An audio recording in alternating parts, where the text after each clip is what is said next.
온라인 환경이 빠르게 발전하면서 전도 전략도 다양해지고 있습니다. 온라인을 통해 효과적으로 복음을 전할 수 있는 방법은 무엇인지 알아봅니다.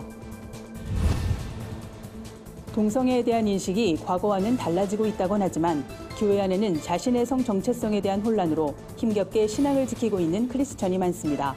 이들의 이야기를 직접 들어봤습니다. 내전과 종교 갈등으로 갈 곳을 잃은 무슬림 난민이 늘고 있습니다. 사회적인 편견과 차별, 빈곤에 시달리고 있는 무슬림 난민의 현실을 취재했습니다. 위기의 다음 세대를 회복시키기 위해선 부모의 건강한 신앙을 물려주는 운동이 일어나야 한다는 목소리가 높습니다. 구체적인 실천 방안을 살펴봅니다. 여러분 안녕하십니까? 구티비 위클리 뉴스입니다. 한 주간의 뉴스를 종합해드립니다. 유튜브나 SNS의 영향력이 커지면서 교회의 전도 전략도 온라인을 중심으로 변화하는 분위기입니다. 비신자에게 온라인으로 복음을 전하고 양육하고 지역교회에 연결까지 해주는 전략이 소개돼 눈길을 끕니다. 진은희 기자입니다. 2020 서울 페스티벌의 일환으로 열린 예수님 찾기 서치 포 지저스 컨퍼런스는 온라인 전도 전략의 필요성을 강조하고자 마련됐습니다. 빌리 그레암 전도협회는 온라인 전도를 통해 지난 2011년부터 현재까지 약 1,200만 명의 사람들에게 복음을 전하고 있습니다. Technology that's available to us today, we share the gospel and provide first steps for new Christians using online digital tools. 빌리 그레암 전도협회의 전도 전략은 메신저와 SNS를 통해서 젊은 세대들에게 복음을 쉽게 전할 수 있는 것이 특징입니다. 예를 들어 인터넷창에 마음이 아파요란 단어를 입력하게 되면 페이지 상단에 추천 사이트가 보입니다. 이 사이트는 복음이 담긴 사이트로 연결되고 사람들은 자연스럽게 복음을 듣게 됩니다. 이 과정에서 추가적인 궁금증이 생길 경우 온라인으로 성경 공부를 할 수 있는 이코치 교사에게 연결되며 지역교회로 출석까지 돕습니다. 사역을 이어온 마크 애플톤 목사는 하나님은 많은 사람들을 연결시키기 위해 인터넷이란 기술을 허락하셨고 이것은 전례가 없던 방법이라고 설명했습니다. 그 인터넷상에서 결신한 사람들이 이 코치들이 양육을 해가지고 개체 교회의 신자가 되도록 연결시켜주는 아주 좋은 프로그램이고 또 각 개교회가 좀 활용할 수 있는 프로그램입니다. 그래서 교회 홈페이지라든지 이런 데 같이 링크를 해가지고 활용을 하면은 정교회적으로 전도하는 운동이 일어날 수 있을 것 같습니다. 길거리 전도가 갈수록 어려워지는 가운데 소셜미디어가 복음 전도의 좋은 대안으로 떠오르는 이유입니다. 대화보다 카톡이 더 익숙한 요즘, 온라인 전도가 믿지 않는 이들에게 복음을 전하는 도구가 되길 기대해 봅니다. 구티비 뉴스 진은입니다. 동성애를 바라보는 시각이 과거와는 많이 달라졌다곤 하지만 크리스천 동성애자의 상당수는 자신의 신앙과 성 정체성 사이에서 힘겨운 싸움을 하고 있습니다. 동성애 논란의 실체를 다루는 구티비 기획보도 두 번째 시간으로 성 정체성을 고민하는 크리스천 청년들의 이야기를 직접 들어봤습니다. 윤인경 기자입니다. 동성애에 빠진 지 20여 년, 어느새 30이 훌쩍 넘었습니다. 주변에선 왜 결혼을 하지 않냐고 재촉하지만 동성애자란 사실을 밝히기가 쉽지 않습니다. 교회에서도 신실한 청년으로 통했지만 남모를 고민은 계속됐습니다. 죄라는 사실을 알면서도 동성애 생활을 끊지 못하는 스스로를 탓하다가 급기야 심한 우울증 증상까지 나타났습니다. 예수님을 믿으면서도 동성애 생활을 하는 것 자체가 정말 다른 분들 시선으로 봤을 때는 그게 무슨 예수를 믿는 거냐라고 할 수 있지만 정말 힘들거든요. 축사 집회도 가보고 약도 오랫동안 복용을 해보고 했지만 내 마음속에서 자꾸 생겨나는 동성애적인 성향들이 이게 계속 부딪히다 보니까 내가 예수님을 믿는 게 맞는 걸까? 아니면 내가 교회를 떠나야 되는 건가? 동성애는 본인뿐 아니라 주변 사람들 또한 고통에 빠뜨렸습니다. 모두를 속이고 있다는 죄책감에 결국 몇몇 사람들에게 털어놓기도 했지만 상처로 돌아올 뿐이었습니다. 그동안의 관계가 단절될까 봐 또 자신의 죄를 모두가 알게 될지도 모른다는 두려움에 교회에는 더욱 밝히기가 어려웠습니다. 전에 교회를 다닐 때는 당연히 동성애라는 거를 얘기를 못했죠. 답답하는데 숨기면서 위선적으로 지내야 되는 게 좀 힘들었던 거. 크리스찬인데 가식적으로 좀 위선적으로 좀 포장해야 하고, 근데 안에서는 마음에서는 이제 골막하고 뭔가 근데 겉으로는 거룩한 모습을 보였던 것 같고 이중생활이죠. 네. 어릴 때부터 교회에서 자란 크리스천들도 예외는 아닙니다. 특히 나이가 어릴수록 혼란은 더 큽니다. 동성애가 단순히 개인의 성적 취향으로 여겨지는 오늘날 다음 세대는 동성애가 왜 죄인지 모르겠다고 생각하기 때문입니다. 초창기에 왔을 때보다 현재 지금 10년이 지난 지금 그 동성애 문제 때문에 힘들어하는 친구들의 얘기들이 점점 더 이렇게 많아지고 있어요. 그 친구들이 이제 고민하고 있는 부분들은 교회에서는 이제 동성애가 죄라고 하잖아요. 근데 자기도 이제 안 그래 보려고 많이 노력을 하지만 그런 육체적인 쾌락이나 이런 것들을 끊을 수가 없는 것들 때문에 많은 고민들, 그런 것들을 많이 대부분 얘기를 하죠. 상당수의 크리스천 동성애자들은 우울증으로 인해 정신과 상담을 받아본 경험이 있다고 털어놓습니다. 전문가들은 동성애가 혼자만의 힘으론 끊어낼 수 없는 지독한 중독과 같기 때문이라고 말합니다. 남몰래 동성애와의 힘겨운 싸움을 하고 있는 크리스천 청년들, 이들이 혼란과 방황을 끝낼 수 있도록 교회가 행동해야 할 때입니다. 구티비 뉴스 윤희경입니다. 전 세계에 흩어져 있는 난민의 수는 대략 7천만 명으로 추산됩니다. 그중에서도 무슬림 난민의 비중이 가장 큰 것으로 나타났는데요. 이슬람 극단주의 세력의 테러로 무슬림 혐오가 확산하면서 대다수의 무슬림 난민들이 사회적인 편견과 차별로 인해 어려움을 겪고 있습니다. 이들을 위해 교회가 해야 할 역할은 무엇일까요? 김민주 기자입니다. 6월 20일은 난민에 대한 관심과 보호를 촉구하기 위해 유엔이 지정한 세계 난민의 날입니다. 유엔에 따르면 최근 5년 새 난민이 가장 많이 발생한 국가는 중동과 아프리카로 전 세계 난민의 82%를 차지하고 있습니다. 시리아의 경우 난민 수가 6년 연속 가파르게 상승해 현재 600만 명에 달합니다. 고국을 떠나는 난민들은 공포와 두려움, 무력감과 같은 심리적인 스트레스를 겪습니다. 생계 유지에 대한 걱정과 타국 생활에서 오는 소외감으로 힘들어하는 경우도 많습니다.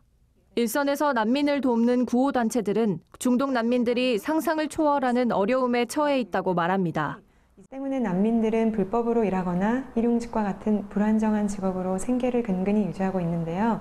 또한 가정의 생계에 대한 부담이 난민 청소년들에게 있어서 12세에서 17세 청소년들은 저임금을 받으며 노동을 착취당하고 있습니다. 무슬림 난민들의 경우 특히 경계의 대상이 되고 있습니다. 이슬람 극단주의 세력의 테러가 잇따라 발생하면서 무슬림 포비아가 확산하고 있기 때문입니다. 이에 마치 모든 무슬림 난민이 테러리스트인 것처럼 편견을 갖는 건 바람직하지 못하다는 지적도 나옵니다.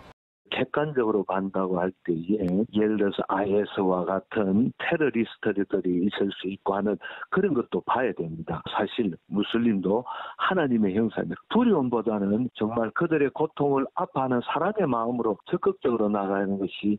전문가들은 전쟁, 재난, 경제 위기의 여파로 앞으로 세계 난민의 수가 더 많아질 것으로 보고 있습니다. 정부는 국내에도 난민 유입이 늘어 3년 뒤엔 12만 명이 난민 신청을 할 것이라고 예상했습니다. 난민은 더 이상 남의 나라 얘기가 아니라 모두가 해결해야 할 시대적 과제로 떠오르고 있습니다. 난민에 대한 혐오와 편견을 버리고 교회가 할 수 있는 역할을 고민해야 할 때입니다. 구티비 뉴스 김민주입니다. 1990년대 중반 이후에 태어난 세대를 Z세대라고 부르죠. 이들은 삶에 대한 생각과 가치관이 부모 세대와는 확연히 다릅니다. 특히 종교적인 무관심이 갈수록 늘어나면서 교회의 역할이 중요해지고 있는데요. 크리스천 부모들을 중심으로 건강한 신앙 전수 운동이 활성화돼야 한다는 목소리가 힘을 얻고 있습니다. 주희연 기자입니다.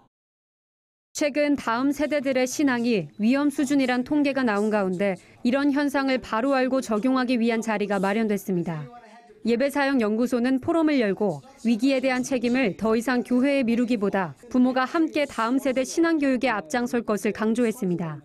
예배사역연구소에 따르면 실제로 우리나라 중학교 이상 학생들의 3%만이 신앙을 갖고 있으며 이는 30명 중 1명에 해당하는 꼴입니다. 그럼에도 다음 세대 위기라는 말만 무성하고 한국 교회가 실질적 문제 해결 움직임엔 소극적이란 지적이 나오고 있습니다. 이제는 더 이상 교회에만 맡길 것이 아니다. 이제는 우리 부모들이 나서야 된다. 그래서 이번 포럼의 주제를 다음 세대 신앙 전수라는 주제를 갖게 됐고, 우리가 이번 포럼을 통해서 이제 얻고자 하는 그 목표는 부모를 중심으로 한, 그래서 교회와 부모가 손을 잡고 다음 세대 신앙 전수의 새로운 운동을 시작하는 거예요. 장신대 박상진 교수는 이 세대의 부모와 학생들이 신앙과 학업을 분리해 이해하는 것을 가장 큰 문제로 꼽았습니다. 신앙생활을 열심히 하면 학업에 지장이 온다고 생각해 신앙을 등한시한다는 겁니다. 박 교수는 성경은 여호와를 경외하는 것이 지식의 근본이라 말한다며 자녀가 지혜롭기를 원한다면 여호와를 경외하는 데 승부를 걸어야 한다고 조언했습니다. 이날 포럼에선 다음 세대 신앙 전수를 위한 방법 중 하나로 스토리텔링이 제시됐습니다. 말씀이 마음속에 살아 움직이도록 이야기 형식으로 가르치는 것이 효과적인 방법일 수 있다는 겁니다. 이는 성경을 교리적으로 설명하고 말씀 암송을 강요하는 것보다 중요하다는 것으로도 해석할 수 있습니다. Engage them in the scriptures. 그들이 말씀에 빠져들 수 있도록 도와주라는. Bring the word of God alive in them. 하나님의 말씀이 그들 안에서 살아 역사하도록 도와주라는 겁니다. And you will develop a passion. We have to keep it interesting. 무엇보다 중요한 것은 자녀들이 흥미를 갖고 말씀을 배우도록 도와줘야 된다. And look beyond the technology of a book. 다음 세대 신앙의 위기는 어제 오늘의 일이 아닙니다. 아직은 괜찮을 것이란 안일함을 버리고 내 자녀의 신앙을 위한 부모의 생각과 태도 변화가 우선돼야 할 것으로 보입니다. 구티비 뉴스 조유현입니다. 세상 속 크리스천들의 다양한 이야기를 만나보는 시간입니다. 오늘은 어떤 소식들이 있는지 한혜인 기자가 전해드립니다.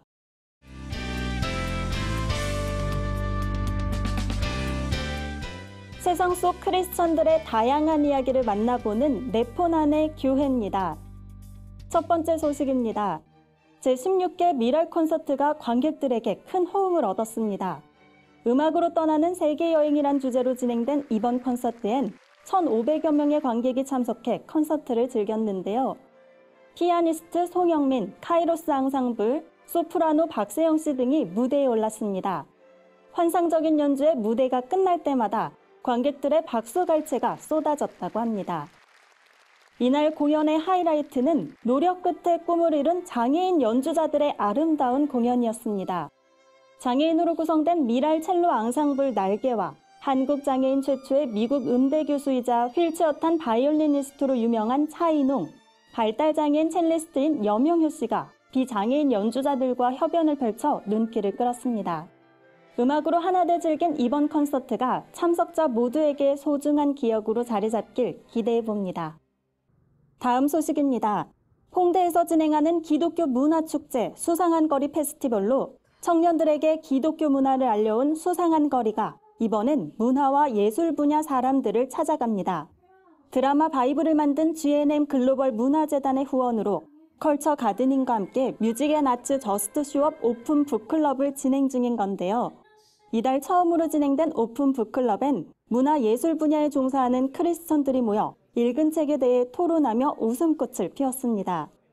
수상한 거리는 오픈 북클럽엔 음악, 미술, 건축 등 예술 쪽에 비전을 품은 사람이나 관심 있는 사람들은 누구나 참여할 수 있다며 관심을 독려했습니다. 오픈 북클럽은 11월까지 한 달에 한 번 저녁 7시부터 9시까지 홍대 피카소에서 진행됩니다. 마지막 소식입니다. 서울시 강서구에 위치한 시냇가 푸른숲 교회는 지역 주민을 섬기기 위해 교회 담장을 허물었습니다. 시냇가 푸른숲 교회 양옆엔 초등학교와 공원이 있는데요. 이 사이에 담을 없애 인근 학생과 주민들을 위한 공간으로 만든 겁니다. 담장이 사라진 자리엔 테이블과 벤치를 놓아 지역 주민들이 이용할 수 있는 낮은 울쉼터를 조성했습니다.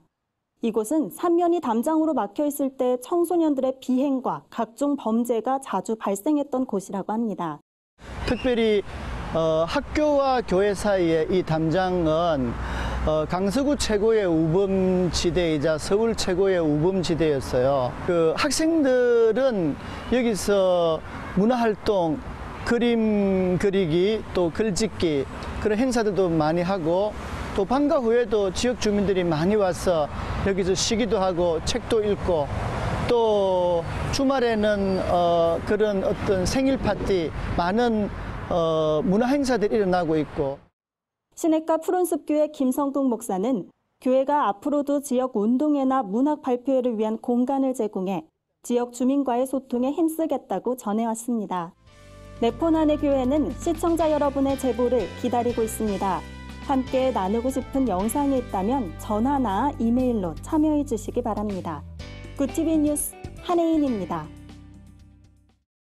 전광훈 목사의 막말 행보에 교계 원로들이 기독교의 복음을 훼손하는 반성경적인 일이라며 강하게 비난했습니다. 기독장병들이 교회와 나라를 위해 뜨겁게 기도하는 구국성회가 열렸습니다. 한 주간 분야별 주요 뉴스를 유창선 기자와 한혜인 기자가 전해드립니다.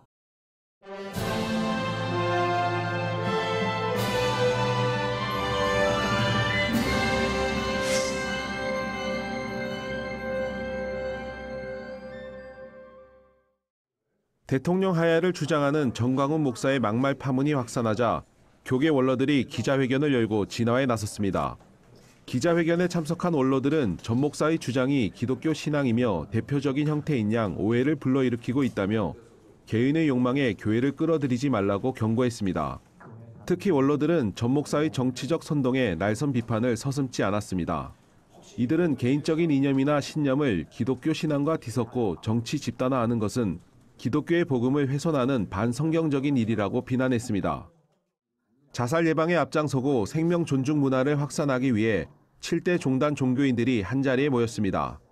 한국종교연합이 이날 발표한 종교인 선언 7개항 속엔 더 생기 있고 밀착된 지역 공동체 만들기에 노력할 것과 지역 사회와 공동체 내에 생명운동 네트워크를 구축하는 등 계획이 포함됐습니다. 종교인들은 생명은 한 번 잃으면 영원히 회복할 수 없고 이 세상 무엇과도 바꿀 수 없는 절대적인 존재라며 이처럼 소중한 생명 가치를 세우고 일깨우는 것은 종교의 본분이자 사명 그 자체라고 강조했습니다. 굿TV 뉴스 유창선입니다.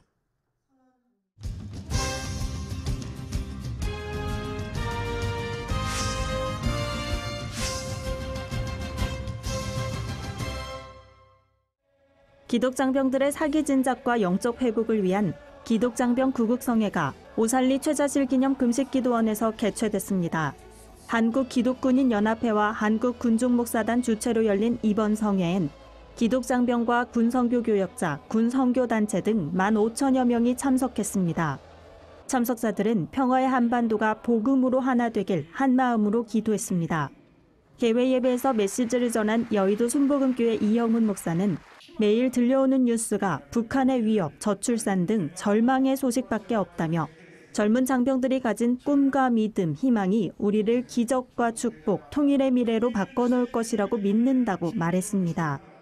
2019 기독장병 구국성회는 22일까지 2박 3일간 진행되며 한국기독교 군선교연합회 이사장 곽선희 목사, 한국컴패션 대표 서정인 목사 등이 강사로 나섭니다. 기독교 장묘 문화에 앞장서고 있는 크리스천 메모리얼 파크가 창립 15주년을 맞아 감사 예배를 드렸습니다. 크리스천 메모리얼 파크는 지난 2004년 경기도청의 재단법인 설립 허가로 추모관 탄생을 알린 바 있습니다. 여의도 순복음교회 이영훈 목사는 하나님 앞에서 죽음은 끝이 아니라 새로운 시작이라며 성도들이 구원의 확신을 가지고 천국에서 주님을 맞이할 수 있도록 크리스천 메모리얼 파크가 조력할 수 있길 바란다고 전했습니다. 이날 감사 예배에선 15주년 기념 편지글 공모전에 대한 시상도 진행됐습니다. 재단은 수상자 20명을 선정하고 이 가운데 뛰어난 스토리텔링으로 사연을 담아낸 신해철 씨에게 대상을 수여했습니다. 김윤배 이사장은 겸손하면서도 기본에 충실하고 미래를 선점하는 메모리얼 파크가 되겠다고 소감을 밝혔습니다. 굿TV 뉴스 한혜인입니다. 굿TV 글로벌 선교방송단과 부울경본부가 취재한 전국교회 소식 전해드립니다. 성막금식기도원이 초대 원장 이성노 목사 퇴임과 이대 박영희 원장 취임을 기념해 감사 예배를 드렸습니다. 새로 취임한 박영희 원장은 하나님의 은혜를 의지하며 진실한 마음으로 원장 직분을 감당할 것을 맹세했습니다. 설교를 맡은 백석대신 새 부산노회장 이신호 목사는 하나님은 오직 순종과 믿음을 기뻐하신다며 낮은 모습으로 기도하고 간구하는 자들이 돼야 한다고 강조했습니다. 증경총회장 최병국 목사는 성막금식기도원이 하나님의 능력으로 세워진 기도원이라며 기도원을 통해 수많은 하나님의 자녀들이 회복되고 치유받는 역사가 일어나길 바란다고 전했습니다. 문화갤러리 포엘이 팝 피아니스트 이용호와 함께하는 작은 음악회를 개최했습니다. 이날 이용호 작곡가는 클래식, 팝송, 가요와 영화음악, CCM 등 다양한 장르의 곡을 연주했습니다. 직접 작곡한 동행이란 곡도 선보였습니다. 문화갤러리 포엘에서는 이한나 화가의 전시회도 열리고 있습니다. 이번 전시에선 다운증후군을 앓고 있는 이한나 화가의 딸 은지양과 예수님을 모델로 한 작품들을 만날 수 있습니다. 이한나 화가는 은지를 통해서 하나님의 살아계심과 예수님의 사랑을 전하고 싶다고 전했습니다. 마랑가뚜 선교회가 부천 좋은교회에서 제3스튜디오 오픈 감사 예배를 드렸습니다. 마랑가뚜 선교회는 파라과이에서 35년간 사역한 고용철 선교사가 설립했습니다. 마랑가뚜는 과라니족의 언어로 성령을 의미합니다. 마랑가뚜 방송국은 인천 논현동 프리즘 교회와 부천 좋은교회의 스튜디오를 운영하고 있으며 페이스북과 유튜브 채널을 통해 방송을 송출하고 있습니다. 고용철 선교사는 제3스튜디오를 오픈한 것은 방송교육을 통해 지역교회의 사역자들을 훈련하고 자체적으로 방송할 수 있도록 돕기 위해서라며 방송선교의 지경이 넓어질 것으로 기대한다고 밝혔습니다. 한 주간 해외 주요 뉴스를 윤인경 기자가 정리해드립니다. 해외 주요 뉴스입니다. 독일에서 난민 수용을 적극 옹호하는 정치인들에게 협박 이메일이 살포됐습니다. 영국 일간 가디언은 이번 협박 이메일 사건이 난민을 옹호하던 지역 정치인 발터 리프케가 극우자에게 피살된 직후 벌어졌다고 전했습니다.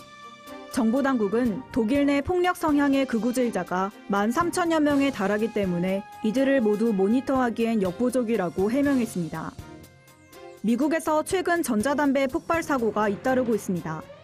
텍사스주와 플로리다주에선 전자담배가 폭발해 흡연자가 숨지는 사고마저 발생했습니다. 전문가들은 전자담배의 니코틴 중독에 대해서만 경고할 뿐 배터리 위험은 알려져 있지 않다며 전자담배는 주머니나 입 안에서 폭발할 위험이 크다고 지적했습니다. 미국 뉴욕주가 최악의 홍역 사태로 인해 종교적 신념에 따른 예방접종 면제 조항을 폐지했습니다. 미국 내 홍역 환자 대부분은 브루클린과 퀸스 지역 유대인으로 유대인들은 하나님이 주신 몸에 상처를 내선 안 된다는 이유로 예방접종을 거부합니다. 하지만 이제 부모가 종교적 이유로 반대하더라도 취약 연령층의 자녀는 반드시 예방접종을 받게 됐습니다.